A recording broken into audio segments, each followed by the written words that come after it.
Hey everyone, welcome again to the Synergy Unpacked channel, where we focus on finding balance between work and life. Today's episode is an 8-point blueprint for life by design. What are some of the things you can do? Some of them you've heard of them before, some of them you've not heard, but I'm sure there is something you can pick out from. So, do you feel like you're living in autopilot, like you're checking boxes from a list that you actually wrote? You get a good job, you binge on the right shows, you buy awesome cool stuff, but still there's that quiet feeling that you're not one who is on the driver's seat. Today, here, and in the next few minutes, we are going to change that. At least I'll try to share with you things that you can do to move your life from reaction to intentional design. I've broken down an 8-point blueprint, powerful principles to help you become the architect of your own fulfillment. Okay, let's go. Principle number 1 is designing your life intentionally. Set a long-term vision and break it into these mini goals and course correct every year. Simply put, that is principle number 1. Why? Because most people don't design their lives. They accept them as they are. They drift from job to job, relationship to relationship, based on what is easily available. As an architect, you as an architect of your life, you should be able to think like an architect, because they can't build a house that way. They start with a blueprint, and this is about creating your personal blueprint. So what are some of the things that you can do? What are the actionable steps on designing your life or creating that blueprint? 1, you have to get a notebook, a pen, and write down what you want to do. Put it down on paper, okay? I want you to travel 5 years into the future. What does an absolutely ideal day look for you then? Don't be realistic, be very ambitious. Where do you want to live? Who are you with? What work are you doing? How do you feel?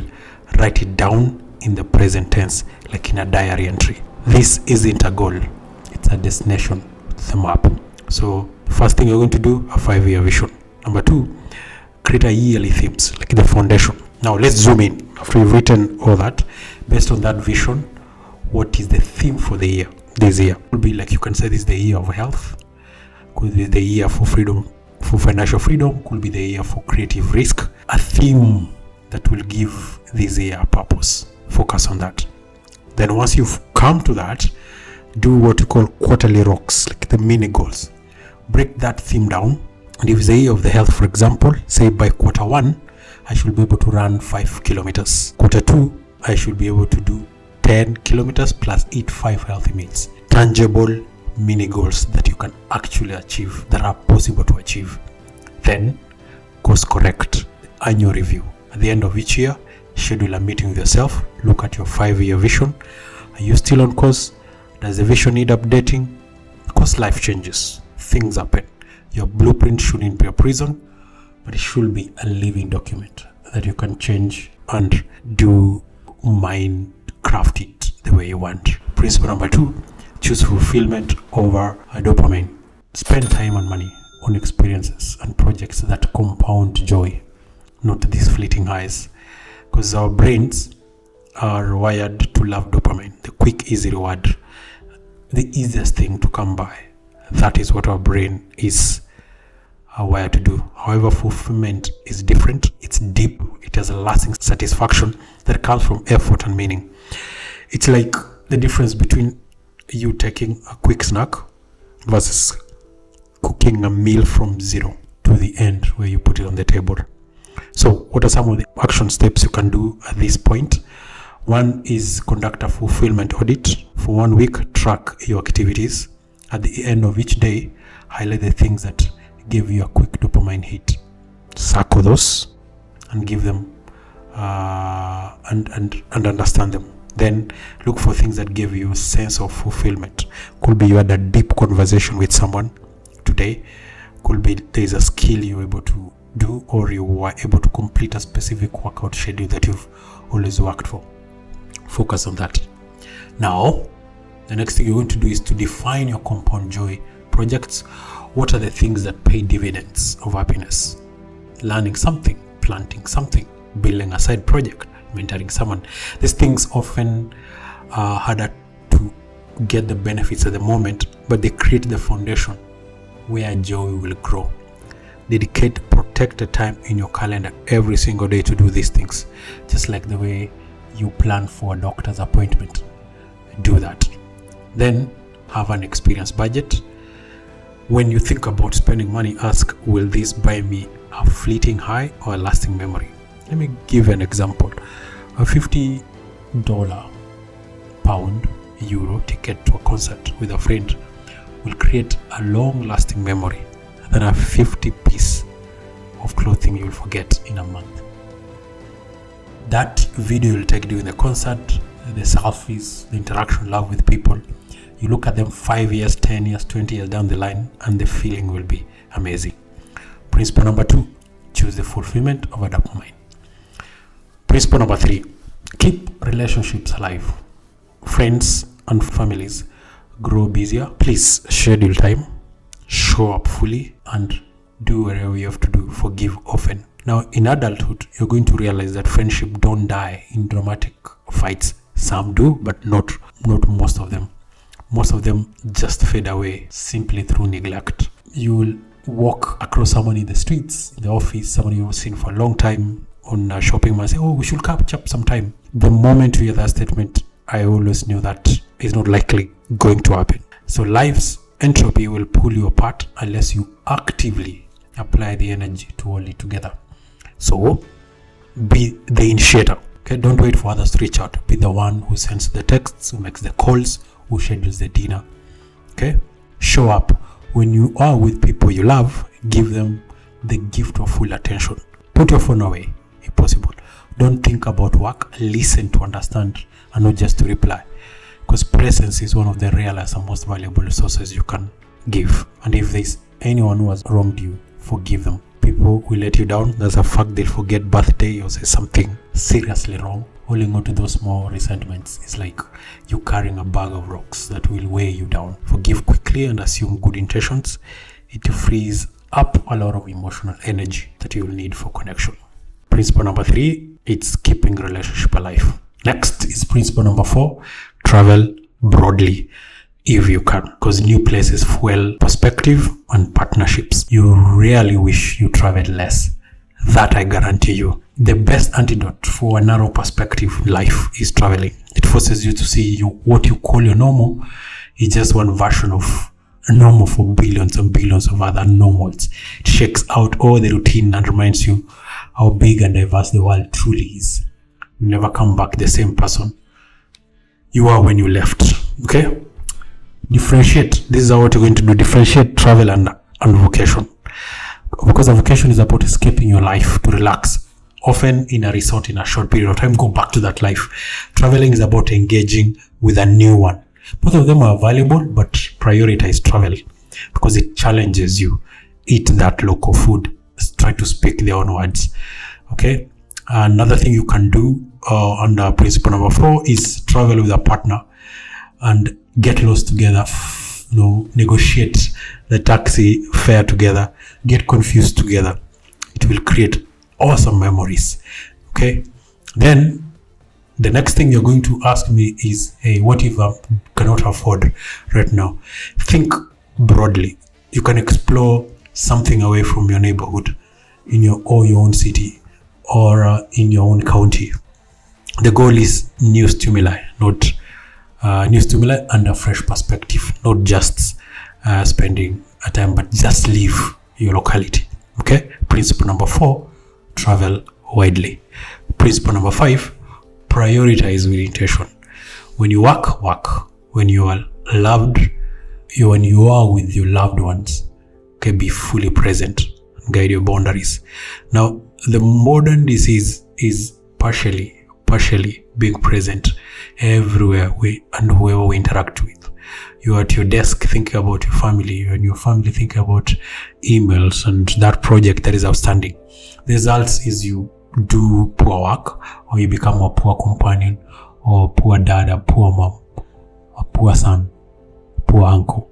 the secret to high performance in life is learn to compartmentalize. Okay, what do I mean here?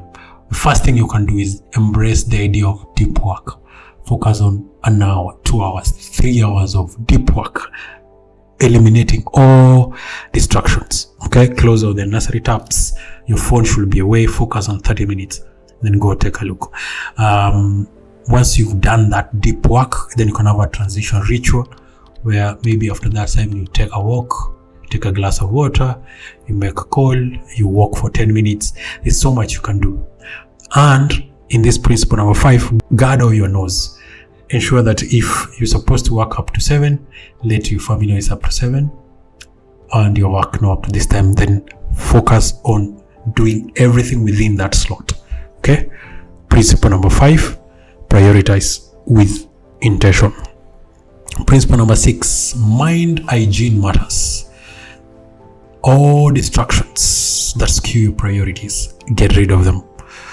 You know the way we talk about physical hygiene, taking a shower, or dental hygiene, but we rarely talk about the mind hygiene, because your mind is a garden and it's constantly being fed with various diseases, weeds, seeds, water, manure.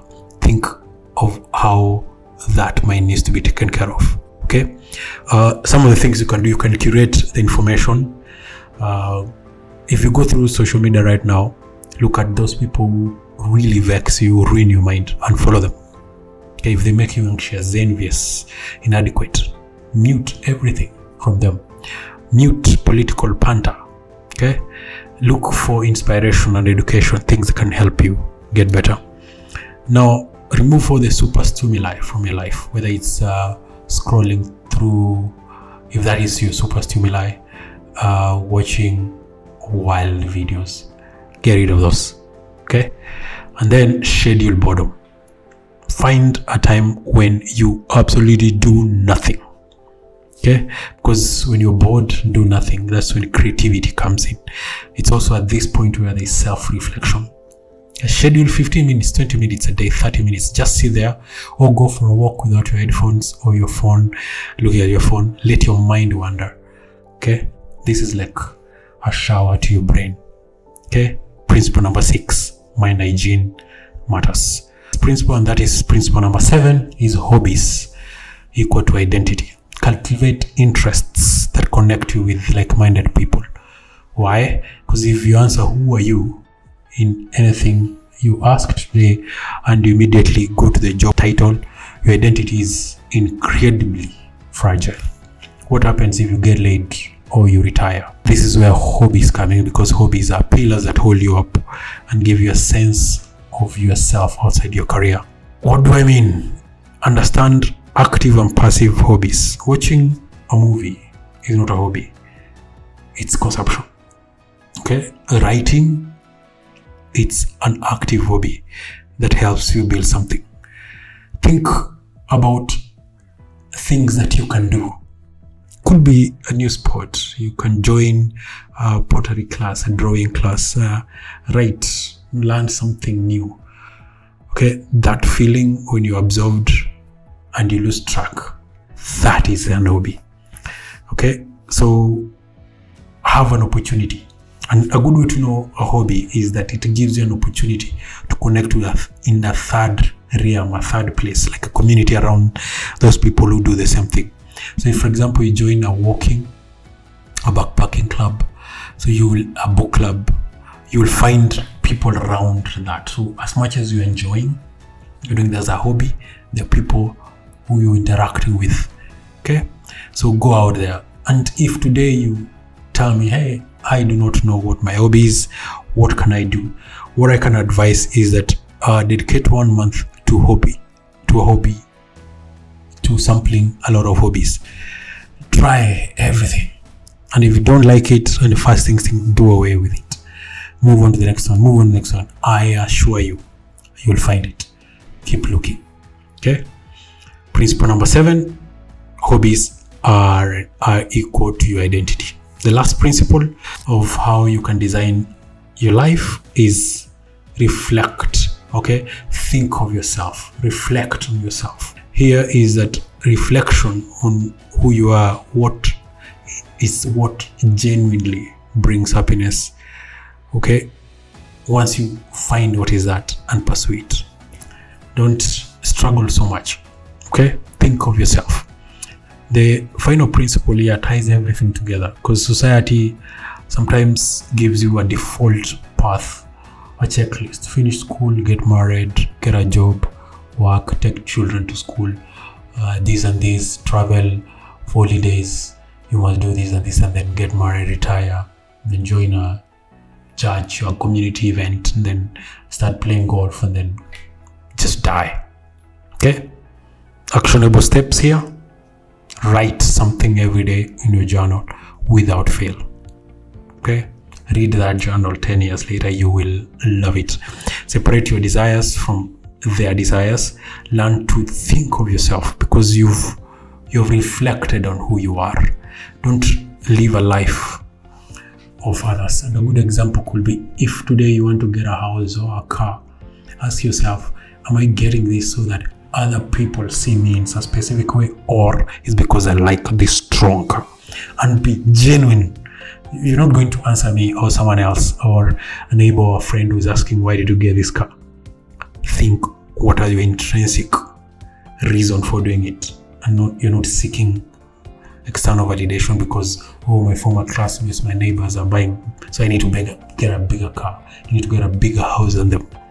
Okay? And lastly, learn and do small experiments so that you're able to understand yourself. You don't have to blow up your life to follow your own path. If you think you want to be a writer, don't quit your job yet. Start a blog, write, and then slowly, you can start with 500 words a week and then slowly grow towards that as you live that dream life. Principle number 8, think of yourself. So those are the things I wanted to share with you. The 8-point blueprint for life by design. Number 1, principle number 1, design your own life the way you want. That is, set a short-term vision and break it into mini goals. Okay. Principle number 2, choose fulfillment over dopamine. Spend time and money on experiences and projects that compound joy, not those fleeting highs. Principle number 3 is keep your relationship alive. Friends and family grow busier. Schedule time, show up fully, and forgive often. Principle number 4, travel broadly. New places fuel perspectives in partnerships. Principle number 5, prioritize with intention. When you work, when you're with the loved ones, be there fully. Principle number 6, mind hygiene matters. Limit all distractions that can skew your priorities. Principle number 7, hobbies equal identity. And lastly, principle number 8, think or reflect on yourself. Okay, so there you have it, the 8-point 8-point blueprint for an awesome life of design.